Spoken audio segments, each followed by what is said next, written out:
Hello everyone, and welcome to yet another exciting episode of Let's Analyze! Today, we will take a look at the wonderful Genealogy banner, and my analysis of some of the new mechanics it has to bring to the table.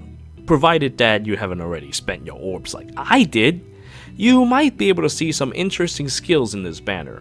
Some useful, some not very much so.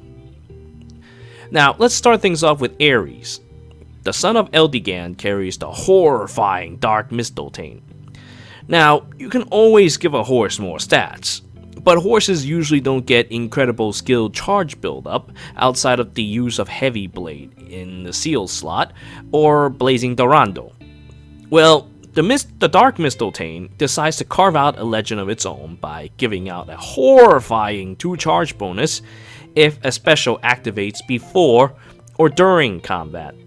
Now, if you hadn't noticed already, this means that Gale Force is incompatible with this weapon due to it proccing after the battle. They decide that they're not going to be handing out another Gale Force charger, but that's okay, since I wouldn't have used it for that purpose anyway. Now, what Dark Mystletainn can do for you is allowing you to spam skills. Because of the standard reduced cooldown on top of all this means that skills that normally cost 3 charges, like the Draconic Aura that he came with, can now be spammed endlessly, but only after he gets the first one off, allowing him to blast people to death one after another once he gets started. However, the best skills he can use with this ability are definitely the elemental AoE skills. Say, for example, Blazing Flame. So the beauty about all this is that, despite the fact that they are 4 charge skills, the skill procs before battle and is always non-lethal. So after having it reduced to 3 by the standard skill reduction time, Ares will get to swing once after the fact, ideally killing his target, then builds up a charge, and then he gets a 2 charge bonus at the end, and now he has Blazing Flame ready to go for the next engagement. This is particularly scary because Guard usually can't stop him too because it procs before combat. So unless Ares does little to no damage, he will bypass Guard entirely and rip someone's face off and burn the faces off others nearby while he's at it. This is the secret technique I call Infinite Flames.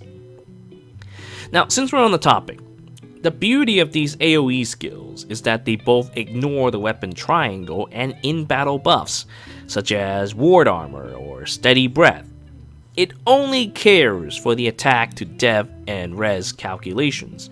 So, if a unit with sufficiently high enough attack uses it, the result will likely be very devastating. This does, of course, however, work against you. Say like Deathblow or Lene's 420 Blazed.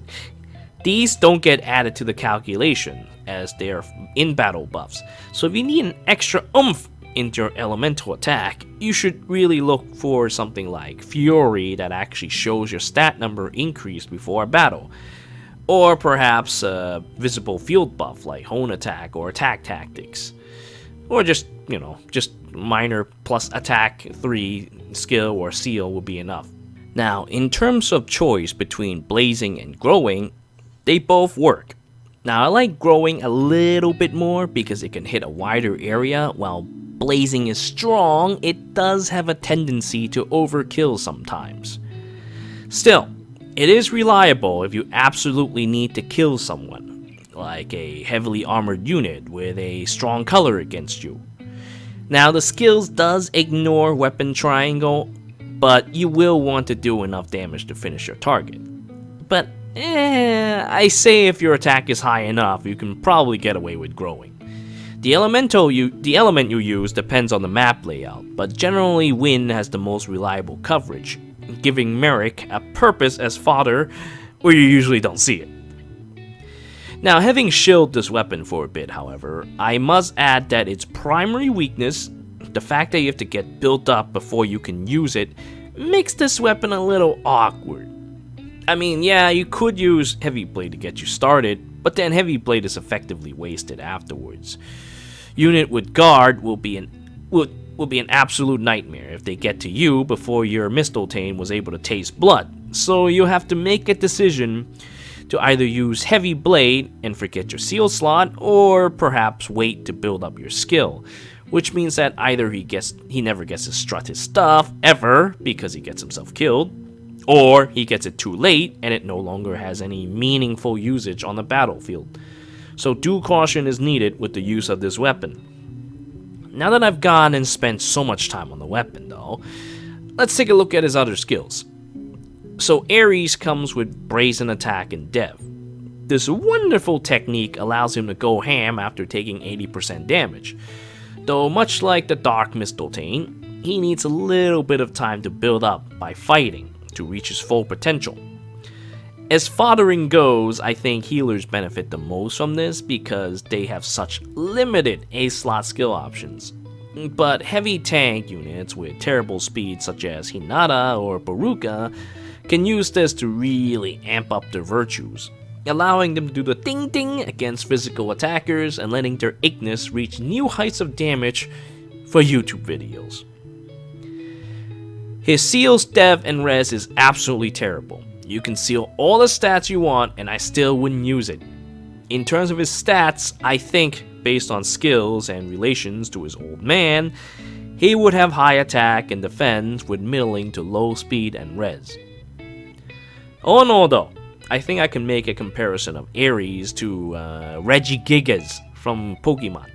Slow as hell to start, but once he gets moving, he will rip everyone to shreds. If the battle isn't already over anyway. I also find it kind of funny that he is called the Black Knight.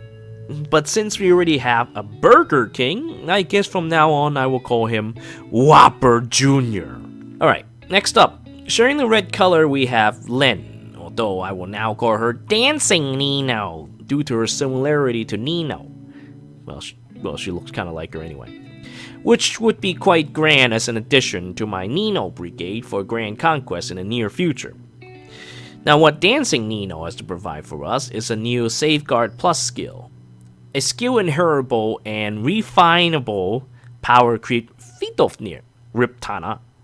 Comparing it to Berkut's lands, this horrible thing can give you a potential of 11 defense when you get smacked in the face. Now I know a certain Hinata who would get a hard-on over something like this, though I think it's kind of excessive. There are other users too, but since sword is a popular weapon, a lot of potential users already have their own pref weapon. So your best bet with this thing is to find someone with a middling or low dev to help cover up that weakness and doesn't really need extra firepower. Which is probably units like Dancing Nino. So aside from all this, she gets Firestorm Dance, which is always nice, giving +3 attack and speed, though it does compete with the popular dancing tools such as Wings of Mercy or Escape Route, so you'll need to think a little bit before using that. She also gets Sword Valor, which I guess is kinda cool if you need a dancer to help train SP for sword units. I gave that to my Olivia for the same reason. In the end though, simply because Olivia exists and can be easily obtained for free, Dancing Nino is surely the pity breaker of this banner. Ironically blocking Ares, whose dad Eldigan was responsible for blocking Aira back in the days. Finally, we have the star of this banner, Ishtar. She's hot and she has an awkward ass pose. Now the only Ishtars I know is Merrick and his sister, and since I've never played Genealogy, I can't say why she's so popular, but I think it's probably because she's hot. Anyway, to start things off, she packs the Mjolnir, the first of the slaying tomes. Compared to Sonya's Wadal tome though, it's not really as scary in my opinion, though she might be able to make up for it with the darting blow attachment on that thing. Either way, like Sonya, she heavily benefits from infantry pulse, giving her a quick and powerful first strike rather than having to wait like Ares. She also comes with Swift Sparrow to give her a grand total of +10 speed on initiation. Since she's going to be fast, as a result, I think her stats might push itself to other places to balance this a little, like maybe more res or more attack, and hopefully not in HP or Dev. So, with that being a thing, I'm not sure Advantage is really a skill for her, though she does come with it. I mean, I guess it might help her murder someone if she has a skill charged up, or perhaps build up a charge for a miracle or something. But other than that, Desperation is definitely the way to go for a strong and fast player face unit with a pref weapon like that. And finally, she starts off with a new skill series, the first C-buff skill to ever directly buff its user, the Odd Atk Wave, which gives a field buff of +6 attack at the start of odd turns, and with the adjacent allies as well. Now, at a glance, this skill is rather temperamental. You know, kind of like women. You have your days where they're good and everything is great, and then you have days where you just need to walk away. Now, I can't wait for a skill called PMS Atk Wave that gives like, say 10 attack or something in like turn 5 or something. But jokes aside, this skill is rather, in Summercorn's word, meh! When it comes to skills like these, reliability is key. And since Fire Emblem Heroes is a game where you use 4 or more units, you will find better mileage with Hone Attack or attack tactics. Now, all is not completely lost for this skill, since if your unit is somehow separated from the group, or you're planning to do all true solo grand hero battles or something, well then perhaps having a sudden boost of strength can be very handy. But other than that, really, it's not really worth your time. I would prefer smoke skills for soloing anyhow. Though, I guess if healers can pick up this skill, they could do some good things with it, since they can't use smokes. But even then, I would have to think really hard about sacrificing Ishtar for this. The whole alternating turns thing really limits the skill. Well, anyway, that's pretty much it for today's analysis of the banner. I thank you all for watching. Until next time.